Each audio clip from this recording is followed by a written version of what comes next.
Hey guys, I thought I'd do a Merry Christmas video. It's like 2 a.m.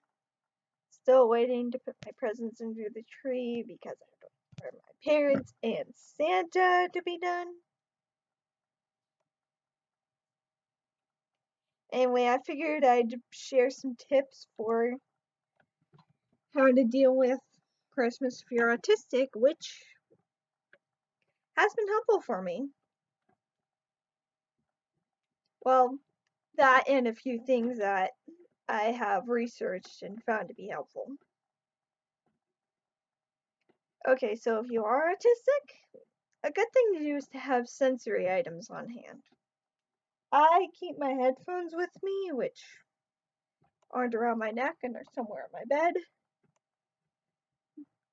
And I'm typically wearing something fuzzy like these PJs. I just basically make sure all my sensory needs are taken care of.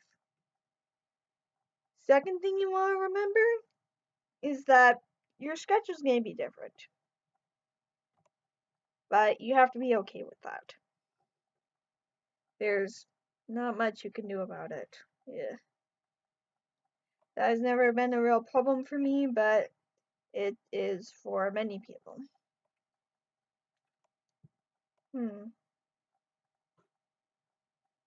The third thing you want to remember, now this is if you are with someone who is autistic, is that you most likely want to have a low-key Christmas. Don't invite a bunch of people over. It's usually not fun for us. Yeah, I can actually say that I don't really like going over people's houses for Christmas. It's exhausting. So ever since I was little, we haven't. Sometimes we'll go the day before, but never on Christmas. What else?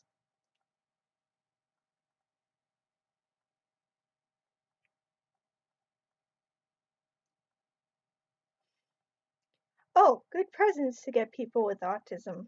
Now I can't speak for everyone, but but for those of you who know about the special interests as of people with autism, if you know about their special interest, get them something within that special interest. They will love it more than most other gifts and will probably be more interested in it than others. If you don't know their special interests, something that my family did one year was get me a sensory box.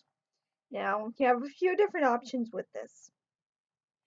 What my family did was they took different kinds of beans and corn and dried stuff and poured it all in a plastic tin.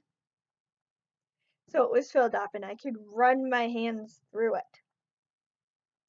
But that might not be a good idea for some people as it can get messy and lower functioning people might dump them. That would not be fun to clean up. But if you are making a sensory box and you can't do that, you should think about things that they like. Like, for instance, if somebody were to make me a sensory box, there would be spiky balls in it because I like tossing and catching balls, and I especially like them when they're spiky. Spiky. Let's see. It would probably have some fuzzy fabrics in it, as I always sleep in fuzzy fabrics because it makes me the most comfortable. What else? There would probably be some clay in there. So if you do have someone with autism and you're making them a sensory box, clay is very, very good. Certain types of clay feel very good to squish.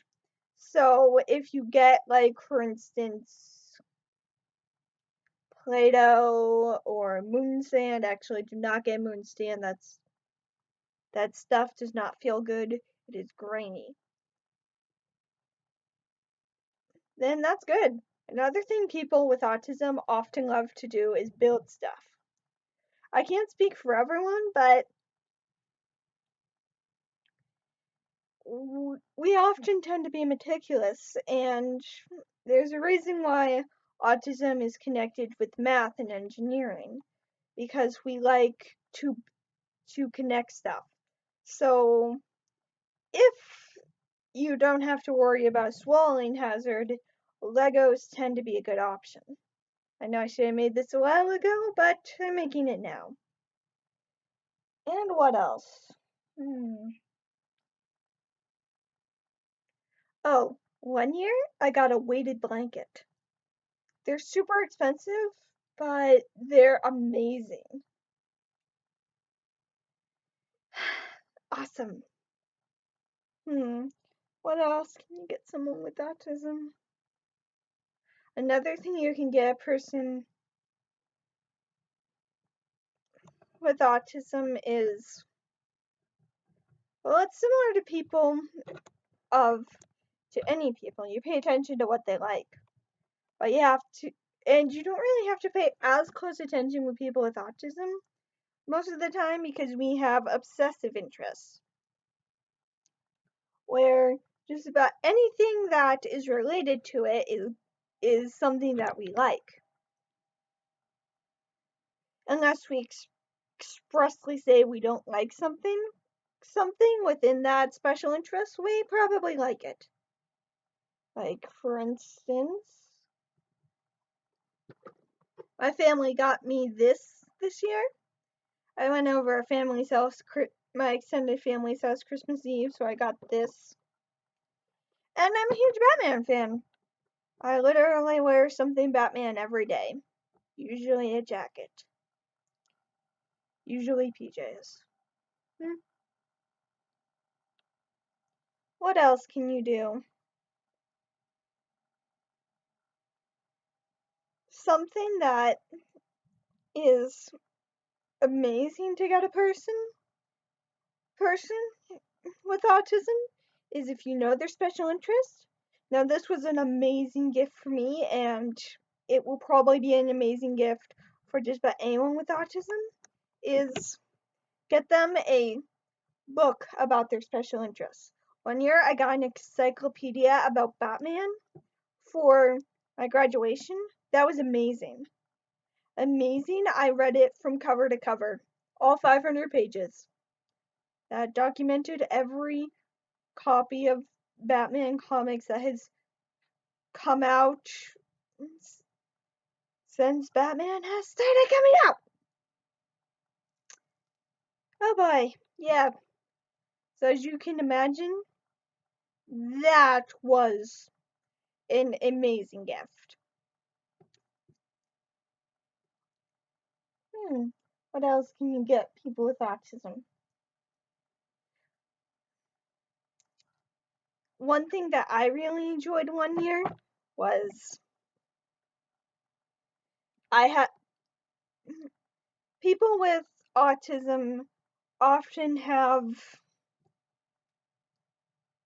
difficulty with certain textures, as you know, and because of this often don't like to touch people. But people with autism often love things like hugs. So getting them a stuffed animal to hug while they sleep is really nice. I actually sleep with him. I've always slept with the stuffed animal. And I know you commenters are going to make fun of me to the end of time for saying that. Oh well.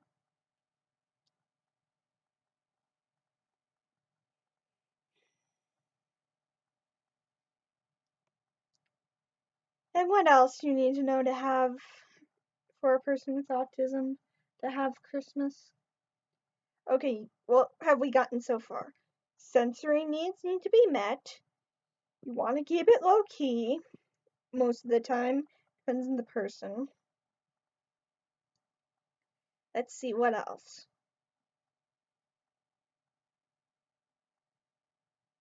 You want to not have that. You want to get a gift within their special area or that meets their sensory needs. What else? be aware that people with autism often express emotion differently, and that if they don't seem excited, you might not be reading them right. Or if they seem overly excited, it's pretty easy to calm them down. And if we shut down, give us a few minutes in our room alone. It can be very helpful. Also, you should remember, also, a good thing to remember is to make sure that their favorite foods are in the fridge and and that you have a good and that if another and that if they don't want to eat the breakfast that is cooked special or something or Christmas dinner or anything,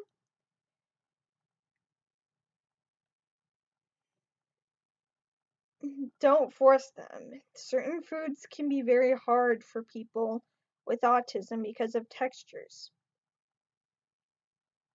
or even just taste can be very, very strong for us. A lot of what happens in for people with autism, why we're antisocial, why some of us are antisocial, why some of us retreat, why we shut down, it's because we get too much sensory information. It doesn't account for all of it, but a a lot of the social aspects are because we get too much information. I mean, meltdowns rarely happen because we don't understand sarcasm. Mm.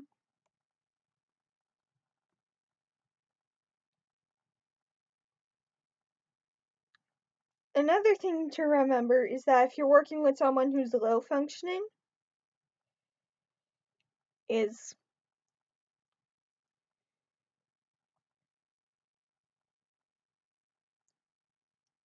if you're working with someone who is low functioning, I'm sorry, my brain is half off, that you shouldn't push them too hard. That works for someone who's high functioning as well. If they're having difficulty with something, understand. Don't push. Well, that's all I have to say. Signing off.